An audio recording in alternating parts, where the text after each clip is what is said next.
Assalamualaikum warahmatullahi wabarakatuh. Halo Sobat Komtif, balik lagi sama aku Dini Lutfiani di Komtif Talk. Dan tentunya hari ini kita akan ngobrol asik sama Komtif. Dan hari ini kita kedatangan tamu istimewa nih ya. Ada Bapak Wahyu Nandang Hermawan selaku advokat dan direktur platform digital hukum Halo Hukum. Gimana nih Pak kabarnya? Kayaknya hari ini ganteng banget nih.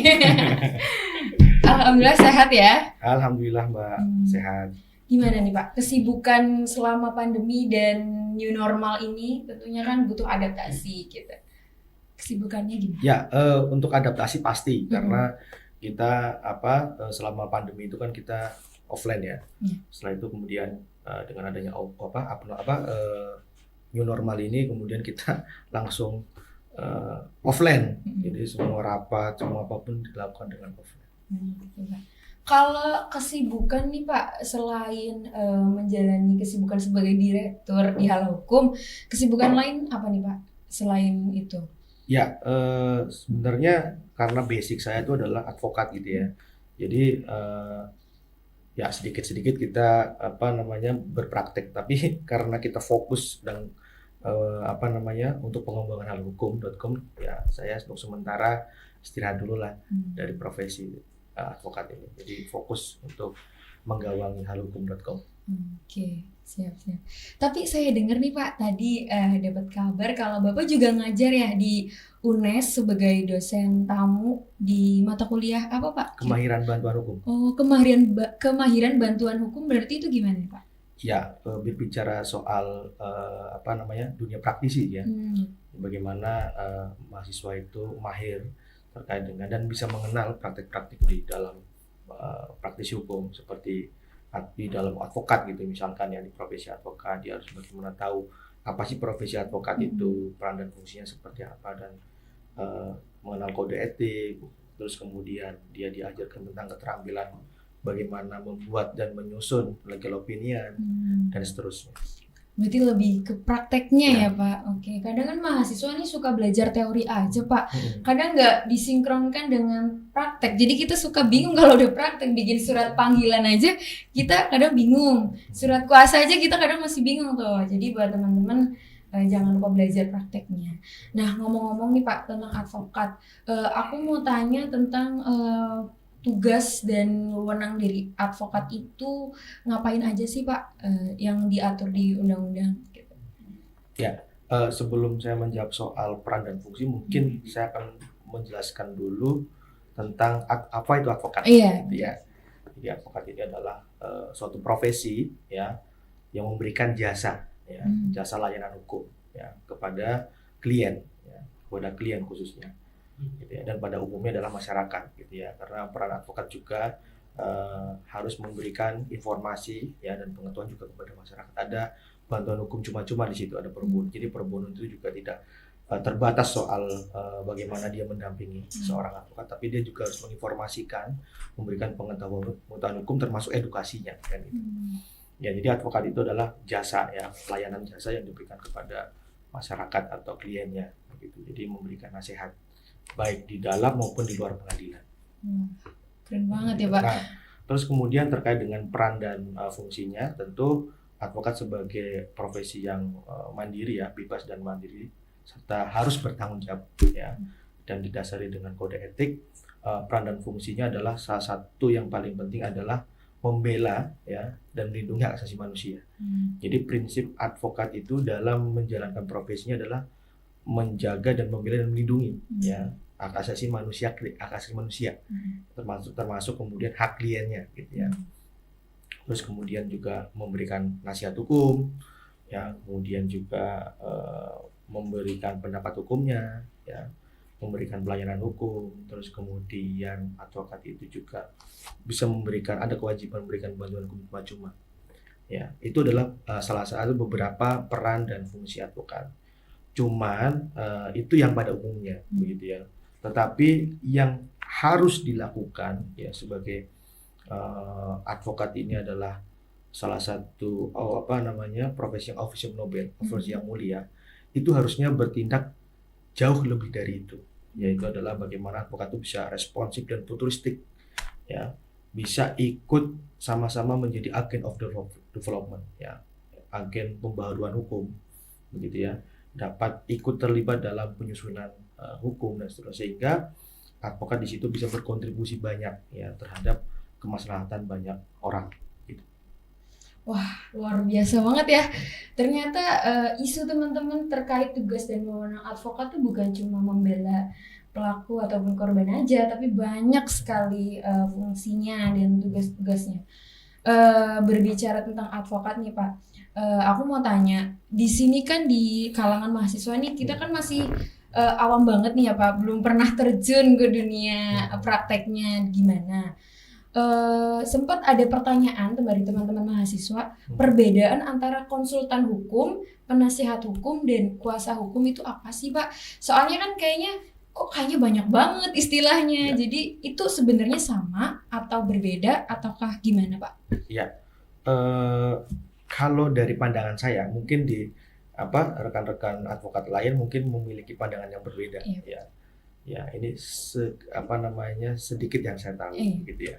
Yang saya pahami bahwa itu hanya soal istilah saja, ya. Konsultan hukum, kemudian pengacara, terus kemudian kuasa hukum itu adalah istilah. Tetapi yang dikenal oleh undang-undang advokat itu hanyalah advokat, ya, yang tadi sudah saya jelaskan ya. Jadi itu hanya perbedaan istilah, ya, orang mengenalnya apa. Cuman yang dikenal di dalam undang-undang advokat, ya, dan itu digunakan sehari-hari dalam proses penegakan hukum kita, yaitu advokat. Kita adalah advokat, ya, kuasa hukum adalah istilah sebenarnya. Ya. Setelah kita diberi kuasa, kemudian kita menjadi kuasa hukum. Oke. Berarti hanya istilah nih ya Pak. Berarti sebenarnya itu ya satu advokat, tapi karena tugas dan fungsi dari advokat ini banyak, jadi istilahnya juga banyak gitu ya Pak. Betul. Oke. Ada juga nih Pak, misalkan tadi kan advokat itu memiliki kode etik, ya, punya tugas dan wewenang banyak sekali. Nah, kira-kira kalau misalkan ada advokat nih yang melanggar kode etik, kira-kira yang berhak mengadili itu dari mana Pak? Dan diatur di mana? Apakah dari organisasinya atau dari mana? Ya, jadi pada prinsipnya begini Mbak, advokat itu dalam menjalankan peran dan fungsinya tadi, itu harus mematuhi kode etik advokat. Jadi kode etik advokat itu menjadi salah satu pedoman kita, ya, dan tentunya peraturan perundang-undangan. Jadi seorang advokat yang baik, ya, yang menjalankan secara profesional itu harus taat pada undang-undang, ya, peraturan undang-undang yang ada, gitu ya. Kemudian yang kedua adalah kode etik. Nah, terus kemudian pertanyaannya, terus bagaimana ketika kemudian advokat itu melanggar kode etik, gitu ya. Ya, kalau di dalam organisasi, karena kita dalam profesi, maka ada etiknya. Nah, etik itu dalam organisasi advokat itu ada yang namanya Dewan Kehormatan Advokat. Jadi yang memeriksa dan mengadili itu adalah Dewan Kehormatan. Ya, itu berdasarkan pasal 26 ya, ayat 5 kayak nggak salah di Undang-Undang Advokat.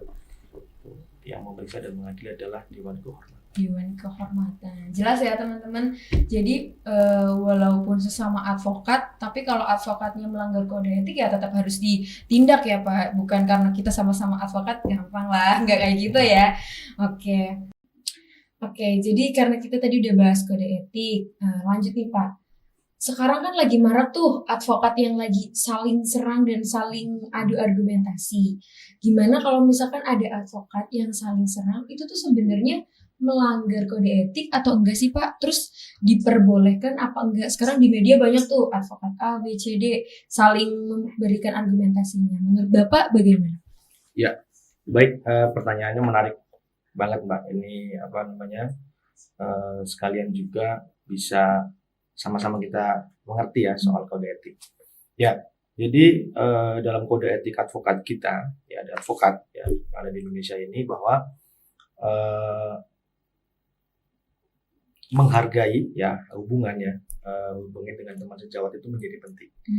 Ya, jadi hubungan dengan teman sejawat itu kita harus, dalam kode etik kita itu harus saling menghargai, ya, menghormati, ya, gitu ya. Jadi tidak boleh saling menjatuhkan, ya. Jadi kode etik kita itu melarang kita itu untuk saling menjatuhkan, saling mengejek, saling kemudian memberikan kata-kata yang tidak baik, begitu gitu. Jadi karena yang perintahnya adalah harus menjaga hubungan ya dengan sejawat itu, harus saling menghargai dan saling menghormati. Nah, dari situ sudah jelas bahwa advokat itu dengan advokat lainnya itu tidak boleh saling menjelekan, ya, bahkan saling menjatuhkan, itu tidak boleh. Harus saling menghargai karena teman sejawat ini adalah ya teman kita dalam seprofesi begitu, sehingga dengan kita saling menghargai dan menghormati ya teman sejawat kita, sama saja kita juga sedang menjaga martabat dan kehormatan profesi advokat itu sendiri. Berarti kalau misalkan ada advokat yang saling serang, berarti nggak baik gitu Pak? Apa tidak menjaga martabat atau bagaimana Pak? Ya, saya tidak bisa menyimpulkan itu. Artinya teman-teman bisa menyimpulkan Iya, teman-teman apa yang bisa saya sampaikan menyimpulkan. tadi. Ya, yang penting kode etik kita sebagai panduan dan pedoman profesi advokat mengajarkan dan memerintahkan di situ untuk kita saling menghargai dan menghormati. Saling menghargai dan menghormati. Jadi tidak boleh sesama advokat itu saling menjatuhkan ya Pak, apalagi sampai ngomongin si A itu begini, si B itu begini gitu ya. Oke, teman-teman bisa menyimpulkan lah ya. Terus juga tentang advokat juga nih Pak. Kalau misalkan kita membela klien kan otomatis klien itu harus bercerita tentang permasalahannya. Nah, untuk menjaga kerahasiaan klien itu, advokat itu memberikan jaminan apa sih Pak agar si rahasia klien itu terjaga gitu? Ya, ini menarik pertanyaannya. Jadi memang inilah kemudian menjadi salah satu istimewaan ya dari seorang advokat. Ya, jadi advokat ini akan banyak menerima informasi rahasia dari klien. Ya. Jadi informasi apapun itu harus disampaikan kepada advokat. Ya. Jadi klien itu punya kewajiban itu, gitu ya. Karena advokat itu adalah posisinya sedang akan membela hak-hak tadi, hak-hak asasinya kan gitu ya. Biar tahu sejauh mana pembelaannya dan untuk hal-hal apa saja yang harus kita bela, kita lindungi, maka kita perlu tahu persis informasi yang sebenarnya seperti apa. Tentu informasi itu sifatnya adalah akan rahasia kan gitu ya. Nah, kita ya advokat itu dalam kode etik advokat itu sudah diatur sedemikian rupa tentang kerahasiaan. Ya, bagaimana advokat itu harus menjaga rahasia klien ya sampai berakhirnya hubungan advokat dengan klien. Jadi sepanjang advokat dengan klien ini masih terhubung ya, artinya tetap terjadi hubungan antara klien dan advokat, maka kita sepanjang itu harus menjaga kerahasiaan. Dan itu menjadi salah satu ya menjaga marwah dan martabat lagi ya, marwah, martabat dan kehormatan advokat. Jadi advokat di sini dipercaya ya oleh masyarakat. Karena apa? Karena bisa menjaga ya rahasia klien. Karena disitulah trust klien kepada kita. Karena ini adalah bisnis jasa, bisnis kepercayaan. Jadi kita harus menjaga informasi dari klien. Dan itu juga untuk kepentingan klien dan keselamatan klien sendiri. Terus juga ada nih Pak kabar burung dari masyarakat dan teman-teman yang awam banget terkait dengan pekerjaan advokat ini. Advokat itu kan tadi membela kliennya. Nah, kalau misalkan ada advokat, misal Bapak nih ya punya advokat yang memang itu bersalah, tapi kenapa sih harus tetap dibela? Terus menurut Bapak alasannya apa? Gitu. Ya, seperti yang tadi sudah saya jelaskan terkait dengan peran dan fungsi advokat, bahwa fungsi dan peran advokat adalah membela dan melindungi hak asasi, kan gitu ya. Hak asasi siapa? Hak asasi kliennya, kan gitu. Jadi prinsip advokat dalam melakukan pembelaan itu adalah bukan membela kesalahan seseorang atau kliennya, tetapi bagaimana dia memperjuangkan dan melindungi hak kliennya. Karena kan tinggal kita posisinya ada di mana. Kalau soal masalah pidana begitu ya, maka klien kita siapa? Klien kita misalkan jadi tersangka. Ya maka hak-hak tersangka yang ada di dalam KUHP itu yang kemudian kita harus jaga dan lindungi gitu ya.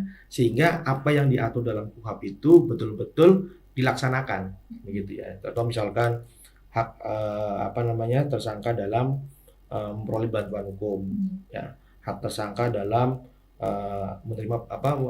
mendapatkan pengobatan misalkan di soal kesehatan, misalkan ternyata tersangka ini sakit, maka kewajiban yang harus dilakukan oleh penegak hukum yang menangani perkara ini, misalkan di kepolisian, itu harus menjamin, ya negara harus menjamin ya. Dalam ini polisi adalah posisinya sebagai negara. Negara harus menjamin pengobatan si tersangka, atau tersangka ada hak untuk mendapatkan nasihat dari kerohanian, dari tokoh agama. Ya dia butuh karena psikisnya terganggu karena mendapatkan masalah dan seterusnya, otomatis dia butuh nasihat. Nah itu juga harus kita pastikan dia punya akses itu, gitu ya. Terus tidak disiksa, ya dapat perlindungan, kenyamanan macam-macam. Itu ya kita harus jamin. Jadi dalam proses penyidikan tidak ada proses penekanan, ancaman, penyiksaan dan seterusnya. Itu yang harus kita jamin. Gitu. Jadi kita posisinya bukan sedang membela kesalahannya, ya, tetapi adalah menegakkan hak asasinya mereka, gitu, agar dia memperoleh keadilan, gitu. Begitu kira-kira. Jadi tidak mau. Jadi saya klarifikasi. Jadi advokat itu tidak membela yang salah. Ya. Jadi yang dibela adalah hak asasinya. Asasi manusia. Jelas ya teman-teman. Jadi yang dibela itu bukan kesalahannya ya. Jelas perbuatan itu memang salah, dan pekerjaan dari advokat ini juga bukan membela kesalahannya, tapi hak asasi manusianya. Karena kan semua sama di mata hukum seperti Dan itu. Dan satu lagi yang paling penting, Mbak. Karena misalkan tersangka ini kan berdasarkan azas praduga tak bersalah, dia itu kan belum bisa dianggap bersalah ketika belum ada putusan yang berkekuatan hukum tetap, dan dia juga punya hak untuk membela diri. Bisa jadi soal dia salah tangkap, ya bisa jadi yang namanya orang pasti ada human error, ya di kepolisian juga ada human error di situ ya. Bisa jadi ternyata di challenge di pengadilan ternyata dia bukan pelakunya, atau mungkin ternyata apa yang dituduhkan itu tidak seperti yang sebenarnya begitu ya. Dan di situ ada hak membela diri untuk bisa menyampaikan tentang ini loh buktinya, menjelaskan dan sebagainya. Itulah hak dia yang harus diberikan kesempatan dan harus diperjuangkan. Gitu.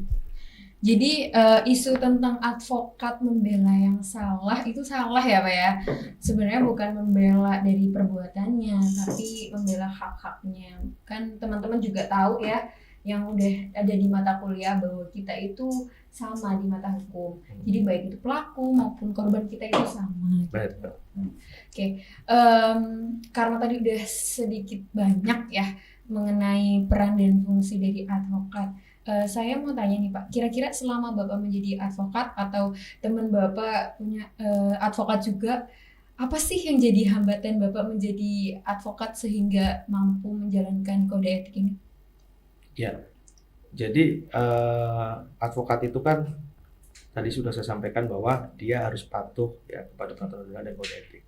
Ya, dalam menjalankan profesinya advokat, kalau misalkan dikata ada kendala dan hambatan, saya kira sih tidak ada ya.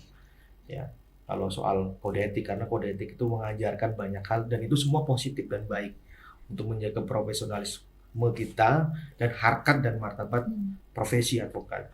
Saya kira sih tidak ada hambatan, kecuali advokat-advokat atau ada oknum advokat tertentu yang kemudian ingin melanggar, maka sehingga kode etik itu menjadi hambatan, ya, menjadi batu sandungan untuk melakukan sesuatu gitu ya.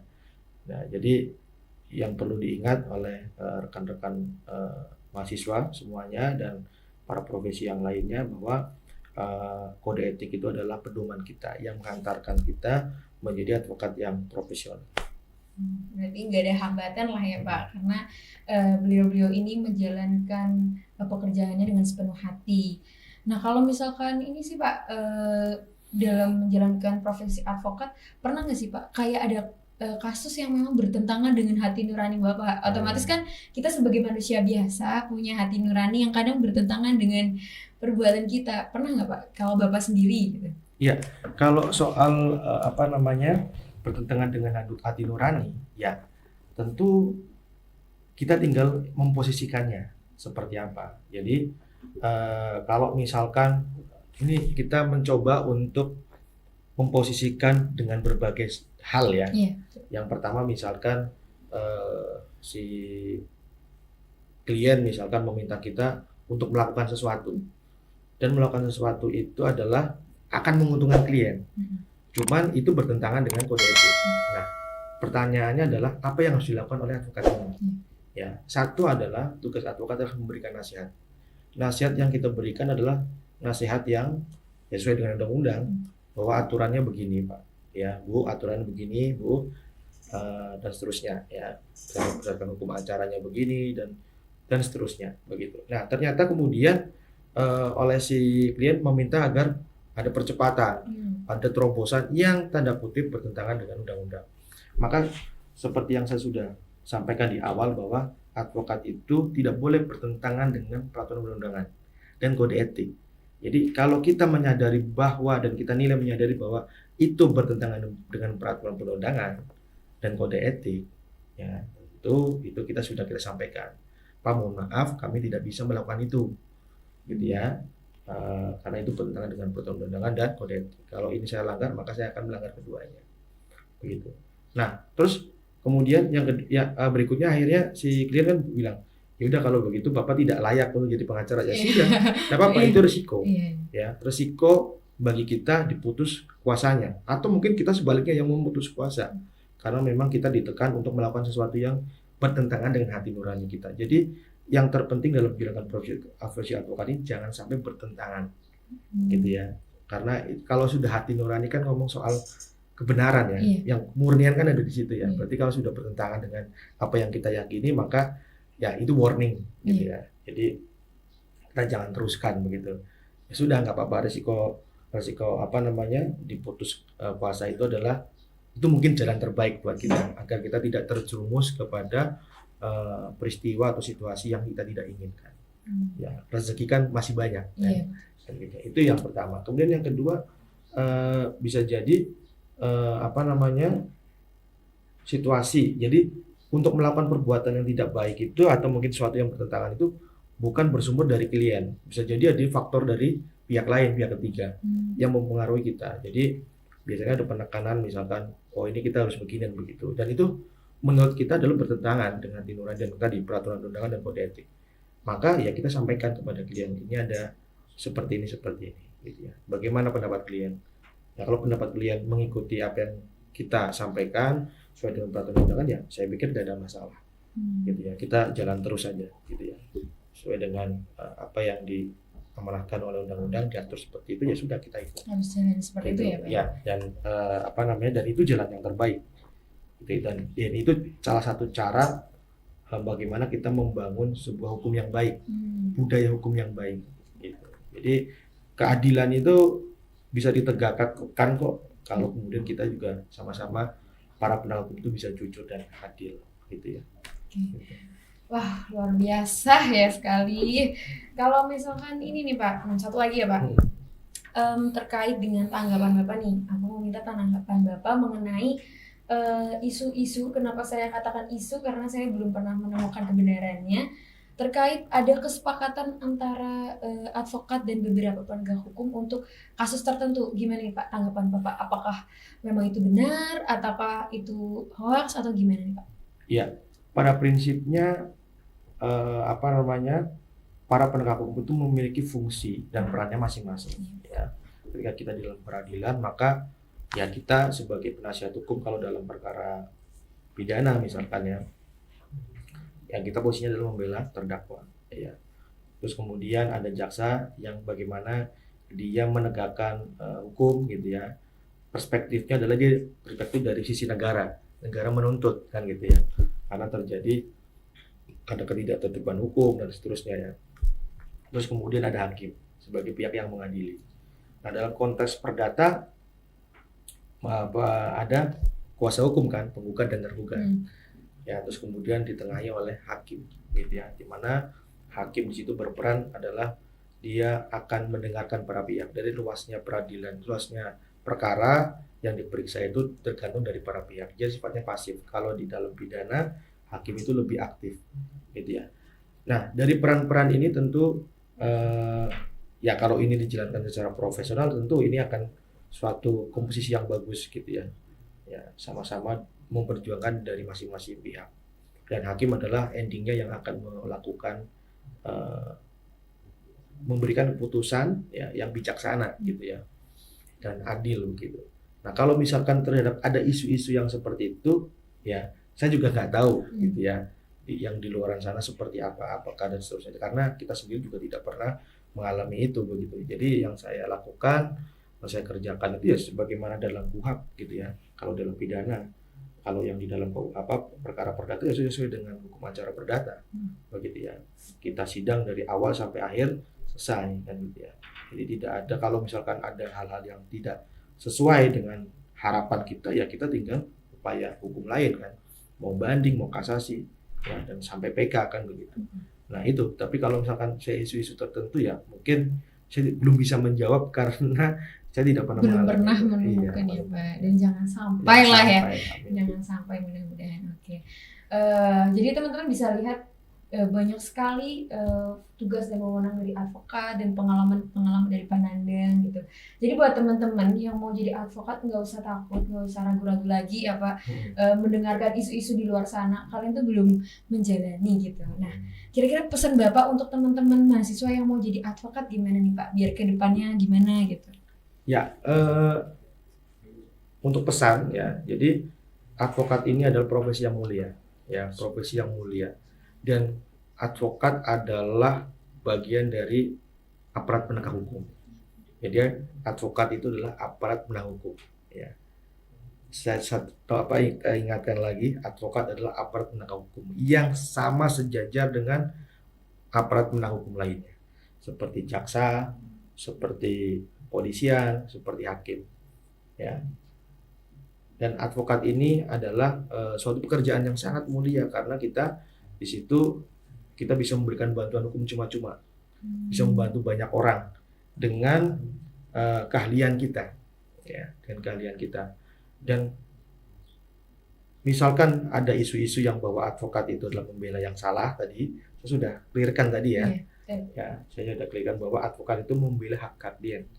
Jadi teman-teman jangan ragu, ya kalau jadi advokat itu bukan membela yang salah, tetapi adalah membela hak klien, ya. Dan profesi advokat juga profesi yang bebas dan mandiri.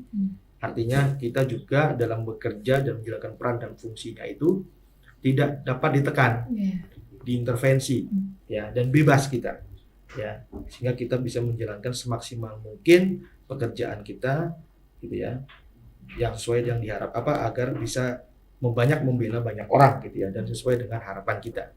Siap-siap, mantap sekali ya obrolan kita hari ini, cukup luar biasa. Karena udah cukup siang ya Pak, kita akhiri saja obrolan kali ini. Mungkin kita akan berbincang-bincang di belakang gitu. Oke, makasih buat teman-teman yang udah nonton. Makasih juga untuk Pak Nandang atas waktunya. Nanti sering-sering main ya Pak ke Tegal. Jadi biar kita sering banyak ngobrol tentang ilmu yang lainnya. Buat teman-teman jangan lupa subscribe ke YouTube BEM FUPS Tegal, dan juga jangan lupa follow ke Instagram BEM FUPS Tegal, dan jangan lupa klik lonceng di bawah ini, dan jangan lupa follow IG Mas Nandang ya, Pak Nandang yang ganteng ini, dan jangan lupa follow Instagram Halo Hukum juga. Instagramnya ada di sini buat editor editin. Makasih dan makasih juga ya Pak. Assalamualaikum warahmatullahi wabarakatuh. Bye bye.